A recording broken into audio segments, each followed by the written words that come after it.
लोगों का लाइफस्टाइल देखा तो उसकी आंखें खुली की खुली रह गईं। वहाँ लोगों के पास इतना टाइम था कि वो लोग मरने का नाम तक भूल गए थे। यहाँ पर अमीर लोग के बॉडीगार्ड के पास भी 100 साल से भी ज्यादा का टाइम था। ये देखकर विल गुस्से से लाल हो जाता है, क्योंकि विल जिस शहर से आया था वहाँ पर लोगों के पास सिर्फ 24 घंटे की जिंदगी थी। विल वहाँ एक महंगे होटल में रुकता है। खाना खाते दौरान एक बहुत ही खूबसूरत लड़की विल को देखती है, जैसे उसे विल पसंद आ गया हो। दूसरी तरफ टाइम कीपर रेमंड हेनरी की मौत के वक्त का सीसीटीवी फुटेज चेक कर रहा था। तभी उसे फुटेज में विल दिखाई देता है। हालांकि कैमरा ने हेनरी को ब्रिज से गिरते हुए रिकॉर्ड नहीं किया था, लेकिन उस फुटेज में विल ब्रिज के पास खड़ा नजर आ रहा था, जिससे रेमंड को विल पर शक होने लगा। इसलिए रेमंड ने अपनी टीम को विल के बारे में जानकारी इकट्ठा करने को कहा। रिसर्च के दौरान टाइम कीपर को ये बात पता चल जाती है कि विल नाम का एक आदमी बहुत सारा टाइम खर्च करके ग्रीनविच सिटी में एंटर हो गया है, जिससे रेमंड को ये बात कंफर्म हो जाती है कि विल ने ही हेनरी को मारा है। रेमंड उसी वक्त अपनी टीम के साथ ग्रीनविच शहर की ओर रवाना हो गया। दूसरी ओर ग्रीनविच शहर में विल एक कैसीनो में आया, जहाँ कुछ अमीर लोग पोकर खेल रहे थे। विल भी उनके साथ बैठ जाता है। एक नए आदमी को देखकर ये लोग उस पर हंसने लगते हैं, लेकिन विल गैम्बलिंग में माहिर था। आज उसके लिए अमीरों से पैसे निकालने का सबसे अच्छा मौका था। विल ने फिलिप नाम के एक रईस आदमी के साथ पोकर की बाजी खेली। फिलिप यहाँ का सबसे रईस इंसान है। उसके पास खुद का एक टाइम बैंक है जो लोगों को लोन पर टाइम देता है। फिलिप के साथ उसकी डॉटर भी बैठी होती है। यह वही लड़की है जो कुछ देर पहले विल को गौर से देख रही थी। गेम जब शुरू हो जाती है तब विल अपनी लाइफ का सारा टाइम दांव पर लगा देता है और अपनी माइंड के बदौलत वो फिलिप से 1100 साल जीत जाता है। यह देखकर फिलिप की बेटी सिल्विया विल से काफी ज्यादा इम्प्रेस हो जाती है। उसने विल को कल रात अपने घर पार्टी पर इनवाइट किया। फिर अगली शाम विल एक नई नवेली कार खरीदकर फिलिप की पार्टी में जा पहुंचा। वहीं पार्टी के दौरान विल और सिल्विया डांस करने लगते हैं और सिल्विया मन ही मन विल को दिल दे बैठी। वो अपनी दिल की बात विल से करने ही वाली थी कि तभी टाइम कीपर रेमंड अपनी टीम के साथ वहां पहुंचता है और विल को पकड़ लेते हैं। विल को खूनी समझकर सिल्विया भी उससे नाराज हो गई। रेमंड ने सबसे पहले विल का सारा टाइम उससे छीनकर सिर्फ 2 घंटे दिए। उसके बाद वो विल को हेनरी के खून के इल्जाम में गिरफ्तार करने लगा। रेमंड विल से पूछता है कि तुमने हेनरी को क्यों मारा। विल उसे कहता है कि मैंने उसे मारा नहीं था, बल्कि वो खुद जीना नहीं चाहता था, इसलिए उसने मुझे 116 साल दिए और बाद में उसने खुद की जान ली। लेकिन रेमंड विल की बात पर यकीन नहीं करता। विल समझ जाता है कि रेमंड मुझे हेनरी के झूठे केस में फंसाकर उम्र भर कैद के लिए मुझे जेल में डाल देगा। इसलिए वह मौका देखते ही रेमंड के आदमियों को मारकर को आजाद कर लेता है और उनकी बंदूक लेकर सिल्विया को बंदी बना लिया। सिल्विया को ढाल बनाकर विल उसे साथ लेकर भाग निकला और रेमंड और उसके आदमियों को चकमा देता हुआ वापस गेटो शहर आ पहुंचा। इस दौरान विल के पास टाइम काफी कम बचा था। उसने सिल्विया से कुछ टाइम उधार मांगा, लेकिन सिल्विया ने उसे 1 सेकंड भी देने से इनकार कर दिया, क्योंकि वह भी उसे हेनरी का खूनी समझ रही थी। इसलिए वो और तेजी से गेटो शहर की तरफ कार दौड़ाता है ताकि वहाँ पहुंचकर किसी से टाइम उधार ले सके। जल्दबाजी में का ध्यान आगे सड़क पर बिछी कंटीली तारों पर नहीं पड़ता, जिससे टकराते ही विल की कार ब्रिज से नीचे गिर जाती है। इस एक्सीडेंट में विल और सिल्विया बेहोश हो गए। असल में रास्ते में वह कांटे फोर्टिस और उसकी गैंग ने बिछाए थे। फोर्टिस ने देखा कि सिल्विया के पास 10 साल का टाइम था। वो सिल्विया का सारा टाइम चुराकर वहाँ से निकल जाते हैं। इतने में ही विल और सिल्विया को होश आया। सिल्विया ने जब अपने हाथ की तरफ देखा तो वो परेशान हुई, क्योंकि उसके पास सिर्फ 30 मिनट ही बचे थे और विल के पास भी कुछ मिनट ही बचे थे। पर फिर भी उसने सिल्विया को अपने कुछ मिनट दिए, जिससे इन दोनों का टाइम बराबर हो गया। इसके बाद विल सिल्विया को लेकर जल्दी से अपने दोस्त के घर जाता है, जिसे उसने 10 साल दिए थे। जब उसके दोस्त की वाइफ ने दरवाजा खोला और उसने विल को देखा तो उसने विल से नाराजगी जताते हुए कहा, तुम्हारे दिए हुए 10 साल ने मेरे हस्बैंड की जान ले ली। उसने सारा टाइम शराब में उड़ा दिया, जिससे उसकी मौत हुई। ये सुनकर विल मायूस हो गया, लेकिन अब इन दोनों के पास भी ज्यादा टाइम नहीं था। अगर यह दोनों जल्दी से कुछ नहीं करते तो इनकी भी मौत पक्की थी। तभी विल ने सिल्विया के कानों में ईयरिंग देखी जो हीरे की थी। उसे बेचकर विल और सिल्विया को 2 दिन का टाइम मिल गया। इसके बाद विल सिल्विया को लेकर फोन बूथ पर आया। उसने सिल्विया के पिता फिलिप को कॉल किया और बताया कि उसकी बेटी अब तक सही सलामत है। इस वक्त रेमंड भी फिलिप के पास ही मौजूद था और विल को भी पता था कि रेमंड भी वहाँ मौजूद है। विल ने सिल्विया को छोड़ने के बदले 10,000 साल का टाइम मांगा और वो 10,000 साल टाइम बैंक के जरिए गरीब लोगों में बांटने को कहा और कल सुबह तक का टाइम दिया। हालांकि फिलिप के लिए यह रकम कुछ भी नहीं थी, पर फिलिप किसी भी कीमत पर गरीबों को टाइम नहीं देना चाहता था। इधर विल सिल्विया को अपने घर ले आया, जहां पर दोनों सुबह होने का इंतजार कर रहे थे। इसी दौरान सिल्विया ने विल से पूछा कि उसकी फैमिली कहाँ है। इस पर विल ने बताया कि पिछली रात ही टाइम न होने की वजह से मेरी माँ की डेथ हुई। ये सुनकर सिल्विया को बहुत बुरा लगता है और उसे एहसास होता है कि यहाँ गरीब लोग हर पल मौत के डर में जीते हैं। उन्हें एक दिन का टाइम कमाने में कितनी मेहनत करनी पड़ती है। अगली सुबह बैंक खुलते ही विल और सिल्विया खिड़की से बैंक पर नजर रखने लगे, लेकिन बैंक ने गरीबों में टाइम नहीं बांटा। सिल्विया ये देखकर बहुत मायूस हो गई कि टाइम के आगे उसके पिता के लिए अपनी बेटी की भी कोई कीमत नहीं थी। अब सिल्विया को समझ आ गया कि उसके पिता सिर्फ बिजनेसमैन नहीं है, बल्कि वो इस सिस्टम के हेड हैं। वो गरीब लोगों की मौत से अपनी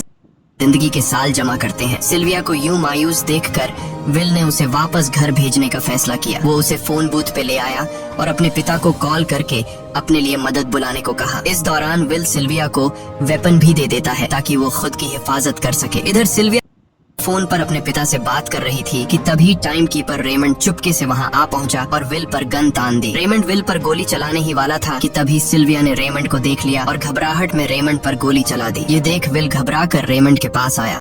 हालांकि वो गोली रेमंड के हाथ को छूकर निकल गई थी। रेमंड के हाथ से बहुत खून निकल रहा था। विल ने रेमंड की घड़ी देखी। रेमंड के पास सिर्फ 2 घंटे बचे थे। दरअसल टाइम कीपर्स को भी सैलरी के तौर पर हर रोज 1 दिन का ही टाइम मिलता था। विल समझ गया कि जब तक रेमंड के पास उसके टीम वाले पहुंचेंगे तब तक रेमंड का ज्यादा खून बहने की वजह से उसकी मौत हो गई होगी। इसलिए विल रेमंड को 2 घंटे का टाइम देते हुए रेमंड की कार को लेकर वहां से निकल गया। रेमंड को गोली मारकर अब सिल्विया भी क्राइम लिस्ट में आ चुकी थी। हालांकि विल ने सिल्विया से कहा कि वो अभी इन सब से निकल सकती है, लेकिन ग्रीनिच में सिल्विया की जिंदगी पिंजरे में कैद पंछी की तरह थी। उसके पिता फिलिप ने उस पर बहुत सारी पाबंदियां लगा दी थीं, पर यहाँ आकर उसे आजादी का एहसास हो रहा था, क्योंकि यहाँ वो अपनी मर्जी की मालिक थी। और सिल्विया समझ जाती है कि यहाँ पर लोगों के साथ गलत हो रहा है।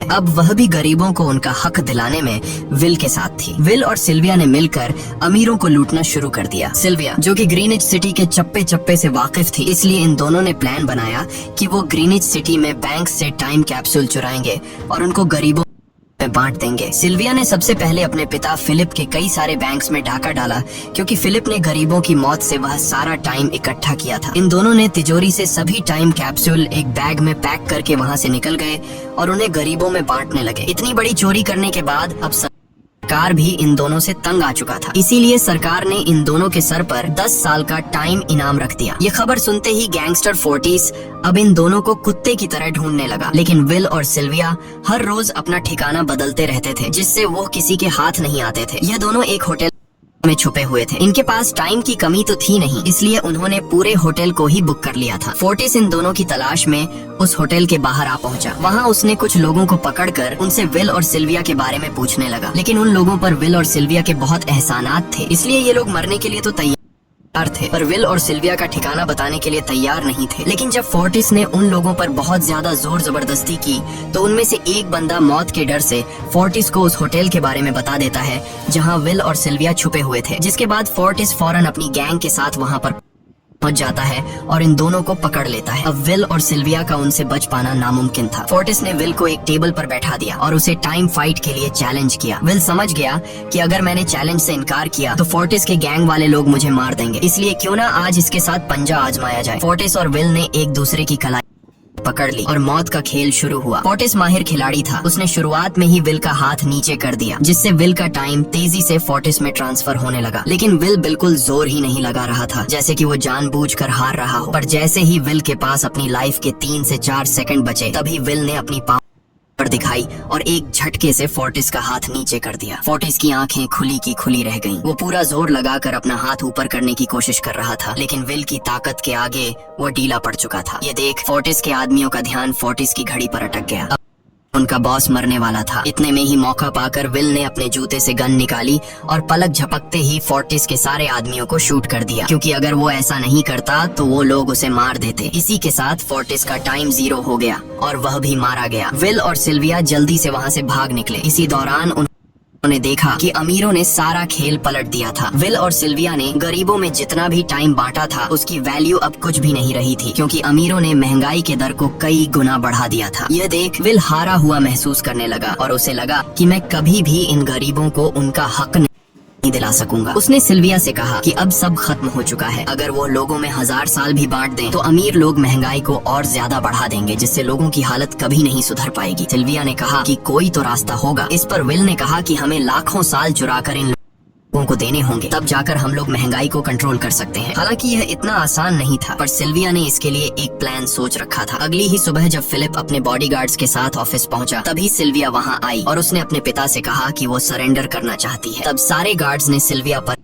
गन तान दी, लेकिन तभी वहाँ पीछे से गार्ड के बेस में छिपा विल वहाँ आ पहुंचा। उसने फिलिप के सर पर गन रखी और उसके जरिए लॉकर का दरवाजा खुलवाया। विल और सिल्विया ने फिलिप के लॉकर से एक टाइम कैप्सूल चुरा लिया, जिसमें 10 लाख साल का टाइम मौजूद था। इस टाइम कैप्सूल का एक साल गरीबों की ही मौत से आया था। विल और सिल्विया वह टाइम कैप्सूल लेकर भाग जाते हैं। इधर रेमंड को जब यह बात पता चली तो वह फौरन विल और सिल्विया के पीछे लग गया। जब रेमंड ने अपने हाथ पर घड़ी को देखा तो उसके पास 1 घंटे से भी कम टाइम बचा हुआ था। वह हेडक्वार्टर कॉल करके कहता है कि मुझे मेरी सैलरी कैप्सूल में भेज दो, मेरे पास टाइम कम है। लेकिन इससे पहले कि वह अपनी बॉडी में कैप्सूल से टाइम ट्रांसफर कर पाता, उसे विल की कार दिख जाती है और वह कैप्सूल से अपनी बॉडी में बिना टाइम ट्रांसफर किए उनके पीछे लग जाता है, क्योंकि अगर वो 10 लाख साल गरीबों को मिल जाते तो गेटो टाइम जोन का हर एक इंसान अमर हो जाता और अमीरों का बनाया पूरा सिस्टम तहस नहस हो जाता। रेमंड ने विल और सिल्विया को पकड़ने के लिए अपनी पूरी जी जान लगा दी,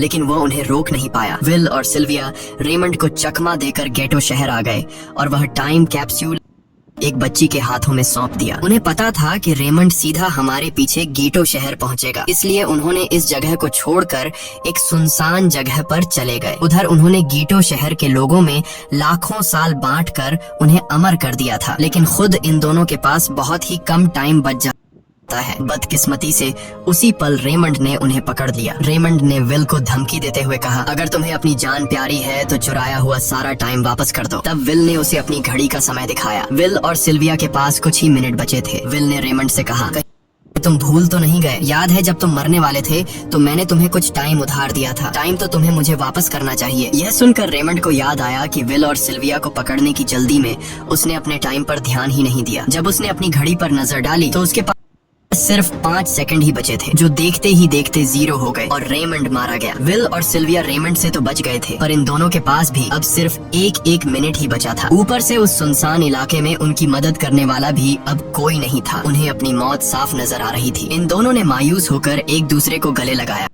और तभी विल को रेमंड की कार नजर आई। विल फौरन कार की तरफ भागा और वहां पहुंचकर उसने रेमंड की सैलरी का टाइम अपनी घड़ी में ट्रांसफर कर दिया। इसके बाद वह सिल्विया को भी टाइम देने उसकी ओर भागने लगा। सिल्विया भी तेजी से विल की ओर दौड़ रही थी। सिल्विया के पास कुछ ही सेकंड्स बचे हुए थे। यह बिल्कुल उसी तरह का पल था जिस तरह से विल ने अपनी मॉम को खोया था। विल ने अपनी मॉम को तो खो दिया था, पर सिल्विया को नहीं खोना चाहता था। विल सिल्विया के बिल्कुल करीब ही था, पर तभी सिल्विया विल की बाहों में गिर पड़ी। लकीली विल ने सही वक्त पर सिल्विया का हाथ थाम लिया था, जिससे उसकी जान बच गई। विल और सिल्विया की बदौलत अब डेटन शहर के सारे लोग अमर हो चुके थे। अब उन्हें 1 घंटे कमाने के लिए फैक्ट्रीज में काम करने की जरूरत नहीं थी। वह सभी अपने सपनों को पूरा करने ग्रीनिच शहर की ओर निकल पड़े, जिससे अमीरों का बनाया सारा सिस्टम फेल हो गया। वहीं इसी के साथ यह कहानी खत्म हो जाती है। अगर आपको वीडियो अच्छी लगी हो तो हमारे चैनल को सब्सक्राइब और वीडियो को लाइक जरूर कीजिएगा।